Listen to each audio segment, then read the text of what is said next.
1200 दिनों में बनाया जाने वाला टाइटैनिक सिर्फ 2 ही घंटों में क्यों डूब गया? 10 अप्रैल 1912 ये वो दिन था जब दुनिया का सबसे बड़ा और महंगा तरीन बहरी जहाज टाइटैनिक अपने पहले सफर के आगाज के लिए बिल्कुल तैयार था। उस दिन अटलांटिक ओशन बेहद पुरसुकून था और समंदरी तूफान आने का दूर दूर तक कोई चांस नहीं था। जहाज में 1500 पैसेंजर सवार भी हो चुके थे और लाखों लोग डॉक पर टाइटैनिक के पहले सफर का आगाज देखने के लिए खड़े थे। ना ही पैसेंजर्स को, ना ही अलविदा करने वाले लाखों लोगों को और ना ही टाइटैनिक के अमले को मालूम था कि जो जहाज कुछ ही देर में रवाना होने वाला है उसको बनाते वक्त 6 ऐसी गलतियां की गई हैं जो इस जहाज को बदतरीन हादसे का शिकार बनाने वाली हैं। ज़ेम टीवी की वीडियोस में एक बार फिर से खुशामदीद। नाजरीन, आज आप जानेंगे अपने दौर के सबसे महंगे, सबसे लग्जरी और सबसे ताकतवर जहाज टाइटैनिक की 6 ऐसी गलतियां जो अगर ना की जाती तो शायद आज टाइटैनिक क्रैश होने की वजह से नहीं बल्कि अपनी कामयाबी की वजह से दुनिया में फेमस होता। आखिर ऐसी कौन सी 6 गलतियां थीं जो 40 साल एक्सपीरियंस रखने वाले टाइटैनिक के कैप्टन एडवर्ड स्मिथ को भी नजर नहीं आई? कैप्टन के 40 साल के एक्सपीरियंस को तो छोड़ें, ये गलतियां टाइटैनिक ऑपरेट करने वाली कंपनी दी व्हाइट स्टार लाइन, जिसको 107 शिप्स ऑपरेट करने का एक्सपीरियंस था, उनको भी नजर नहीं आई। और तो और ये गलतियां टाइटैनिक मैन्युफैक्चर करने वाली कंपनी हार्लैंड एंड वुल्फ को भी नजर नहीं आई, जिन्होंने सिर्फ टाइटैनिक से पहले ही 500 से ज्यादा शिप्स मैन्युफैक्चर की थी। टाइटैनिक की कंस्ट्रक्शन 1907 में शुरू हुई थी और तकरीबन 3 साल का वक्त और 2000 वर्कर्स की मेहनत के बाद जहाज को तैयार कर लिया गया। अब जहाज पूरी तरह से तैयार हो चुका था, लेकिन इसको टेस्ट करने का फेज अभी बाकी था। टाइटैनिक बनाने वालों का उस पर भरोसा तब मजीद बढ़ गया जब टाइटैनिक ने अपना पहला टेस्ट रन कामयाबी से पार कर लिया था। टेस्ट पास करते ही पूरी दुनिया में मुख्तलिफ अखबारात में इसकी मार्केटिंग की गई, जिसकी हेडिंग थी अनसिंकेबल टाइटैनिक, यानी कभी ना डूबने वाला जहाज बना लिया गया है। जहाज का पहला सफर इंग्लैंड के शहर साउथहैम्पटन से शुरू होना था, जिसका दिन 10 अप्रैल 1912 मुकर्रर किया गया और जिसकी मंजिल अमेरिका का शहर न्यूयॉर्क थी। टाइटैनिक के इकोनॉमी पोर्शन में सफर करने की कीमत $30 जबकि फर्स्ट क्लास में सफर करने की $150 थी, जो आज के दौर में 3,40,000 रुपए बनते हैं। इस मार्केटिंग के नतीजे में यकायक सारी टिकट्स बुक कर ली गईं और आखिरकार वो दिन आ ही गया जब टाइटैनिक अपने पहले सफर का आगाज करने वाली थी। मिस्टेक नंबर 1, दोपहर को ठीक 12 बजे टाइटैनिक ने अपने पहले सफर का आगाज कर दिया और साथ ही टाइटैनिक की गलतियां सामने आना शुरू हो गईं। कैप्टन स्मिथ को मालिकान की तरफ से डेडलाइन मिल चुकी थी कि किसी भी सूरत में 17 अप्रैल तक, यानी सिर्फ 7 ही दिनों में न्यूयॉर्क पहुंचना है। इसी वजह से कैप्टन ने जहाज की रफ्तार शुरू से ही बहुत तेज रखी थी और यही थी टाइटैनिक की सबसे पहली गलती। कैप्टन स्मिथ को मालिकान की दी गई इंस्ट्रक्शंस और प्रेशर की वजह से न्यूयॉर्क जल्द से जल्द पहुंचना था, क्योंकि ये टाइटैनिक का पहला सफर था और अगर वो न्यूयॉर्क टाइम से ना पहुंचते तो टाइटैनिक की रेपुटेशन को काफी नुकसान होता।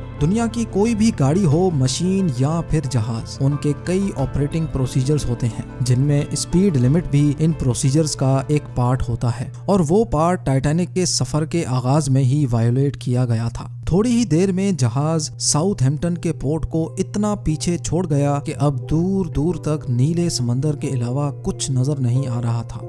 मिस्टेक नंबर 2, अब टाइटैनिक को चलते हुए 3 दिन गुजर चुके थे। फ्रांस और आयरलैंड में थोड़ी देर के स्टॉप के अलावा टाइटैनिक पिछले 72 घंटों से मुसलसल न्यूयॉर्क की तरफ बढ़ता चला जा रहा था। ये 14 अप्रैल 1912 की शाम थी। समंदर पर हर तरफ खामोशी और धुंध छाई हुई थी, जिसकी वजह से विजिबिलिटी भी काफी कम हो चुकी थी। उसी रात एक और बहरी जहाज जो कि टाइटैनिक से कुछ घंटे ही आगे था, उसके कैप्टन ने वायरलेस पर टाइटैनिक को समंदर पर तैरती हुई चट्टानें यानी आइसबर्ग्स के बारे में वार्निंग दी थी। एक्सपर्ट्स का मानना है कि ये वार्निंग कम से कम भी 6 बार दी गई थी, लेकिन वायरलेस ऑपरेटर्स की कोताही की वजह से इंतहाई इंपॉर्टेंट वार्निंग्स इनसे मिस हो गई। उनके लिए शायद ये नॉर्मल बात थी, लेकिन यही थी टाइटैनिक के अमले की दूसरी गलती, क्योंकि टाइटैनिक अपने तर्ज का पहला लग्जरी जहाज था और इसमें कई VIPs भी मौजूद थे। इसी वजह से ज्यादातर टाइटैनिक का अमला फर्स्ट क्लास पैसेंजर्स की खिदमत में मसरूफ था। अगर इन वार्निंग्स को सीरियस लिया जाता तो आगे का पूरा सीन ही अलग होता।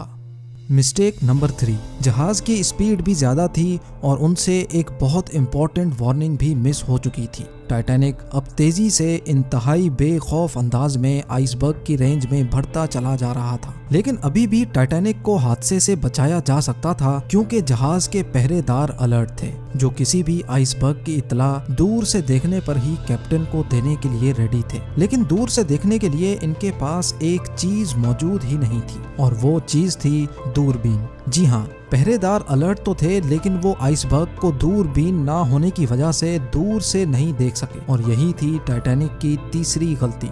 आइसबर्ग की खबर कैप्टन स्मिथ को उस वक्त हुई जब जहाज के पहरेदारों ने खबर दी कि जहाज के बिल्कुल सामने एक फुटबॉल फील्ड की साइज जितना आइसबर्ग है। लेकिन अब बहुत देर हो चुकी थी क्योंकि आइसबर्ग इंतहाई करीब आ चुका था।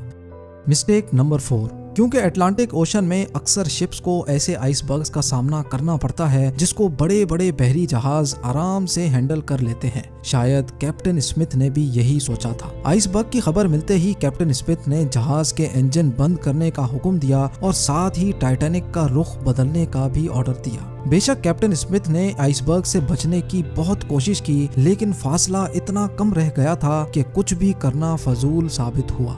आइसबर्ग अब टाइटैनिक के सेंटर से टकरा चुका था, लेकिन टाइटैनिक के अभी भी बचने की काफी उम्मीद बाकी थी।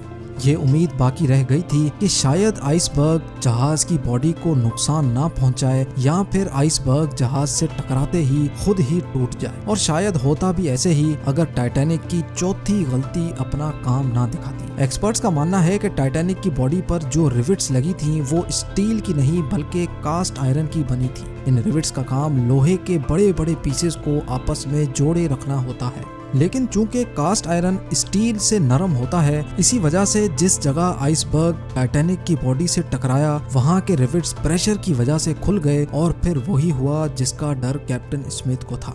मिस्टेक नंबर 5, टाइटैनिक की टक्कर एक फुटबॉल फील्ड जितने बड़े आइसबर्ग से हो चुकी थी और अब जहाज के निचले हिस्से में पानी भरना शुरू हो चुका था।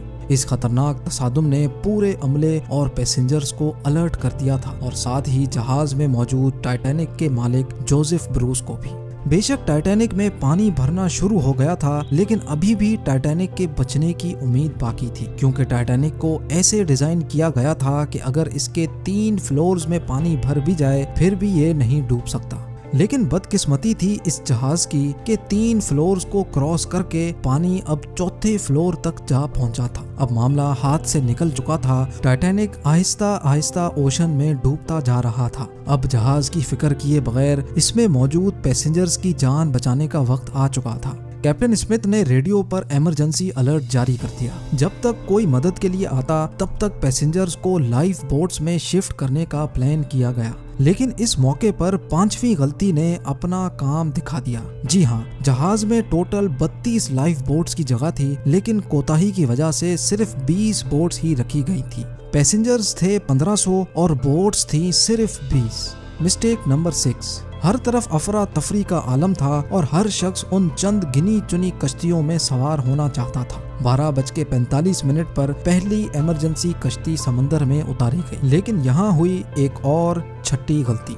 अफरा तफरी के आलम में कश्तियों को पूरा भरे बगैर ही समंदर में उतार दिया गया, जिसमें ज्यादातर फर्स्ट क्लास पैसेंजर्स को तरजीह दी गई थी। यानी जो लोग ज्यादा अमीर थे उनको पहले बिठाया गया था। कश्तियों में अगर ज्यादा पैसेंजर्स को बिठाया जाता तो इंसानी जानें कम जाया होती। अब जहाज तेजी से समंदर में डूबता जा रहा था। 2:18 पर शॉर्ट सर्किट की वजह से टाइटैनिक की सारी रोशनियां बुझ गई थी और अगले ही लम्हे जहाज टूटकर 2 हिस्सों में तकसीम हो गया। यूं टाइटैनिक को समंदर के अंदर मुकम्मल तौर पर डूबने के लिए 2 घंटे 40 मिनट लगे और इस तरह 1500 लोग अटलांटिक ओशन के ठंडे पानी में डूबकर मर गए। आपको एक और बात भी बताते चलें कि पानी का टेम्परेचर उस वक्त -2 डिग्री सेंटीग्रेड था। मतलब अगर पैसेंजर्स इस ठंडे पानी में छलांग भी लगाते तो बचने का कोई चांस नहीं था, क्योंकि इंसान इतने कम टेम्परेचर में 30 मिनट से ज्यादा जिंदा नहीं रह सकता।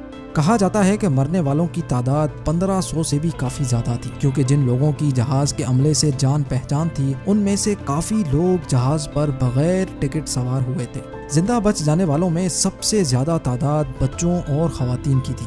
दूसरी तरफ कैप्टन स्मिथ था जो सारा वक्त लोगों की जान बचाने में लगा रहा और वो आखिरी आदमी था जिसने डूबते जहाज से छलांग लगाई थी। उम्मीद है जेम टीवी की ये वीडियो भी आप भरपूर लाइक और शेयर करेंगे। आप लोगों के प्यार भरे कमेंट्स का बेहद शुक्रिया। मिलते हैं अगली शानदार वीडियो में।